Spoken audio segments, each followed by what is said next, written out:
I don't feel like Tatsuro Taira is getting the respect he deserves. Whenever someone mentions the title picture at flyweight, they seem to leave him out, and I'm not sure why. When Mukev was still in the UFC, everyone labeled him as the most promising title contender in the division, and I'm not gonna deny that he was a very promising prospect. But in my opinion, he wasn't the most promising. I would have given that title to Taira, and now with Mukev out of the picture, there's no doubt in my mind that he's the best prospect in the division, and I might go as far as saying he's the best fighter overall in the division, and I'll explain why. To realize how good Taira is, all you gotta do is look at his fight against Alex Perez. Taira dominated that fight from start to finish, which against Perez is very impressive. You look at Mukev's fight against Perez, yeah, we all knew he won by the end of the fight, but his unwillingness to engage on the feet, and him constantly shooting takedowns with no setup, I think he actually lost stock from that performance, and think it ultimately led to him getting booted from the UFC. Now you look at Taira's performance, we knew the goal would be the same. He would eventually look to take the fight to the ground, but the way he approached it was so much better than a guy like Mukev, or even someone like Gamrot.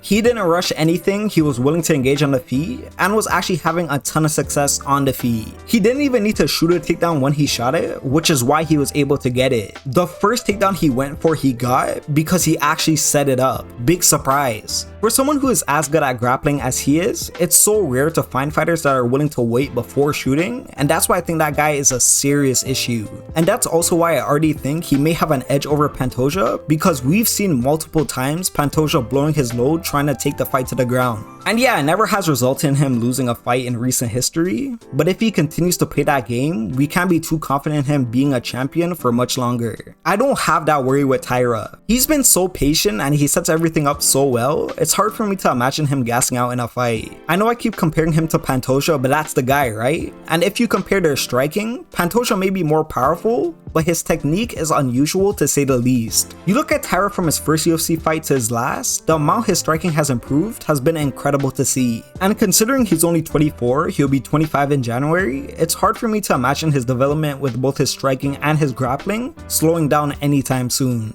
So by the time Taira gets to Pantoja or whoever's champion, he may be a level above what he is right now, and what he is right now is a problem. So I'm personally very high on Tatsuro Taira. I think it's inevitable he'll hold the belt at some point, but we'll see what happens. Let me know what you guys think.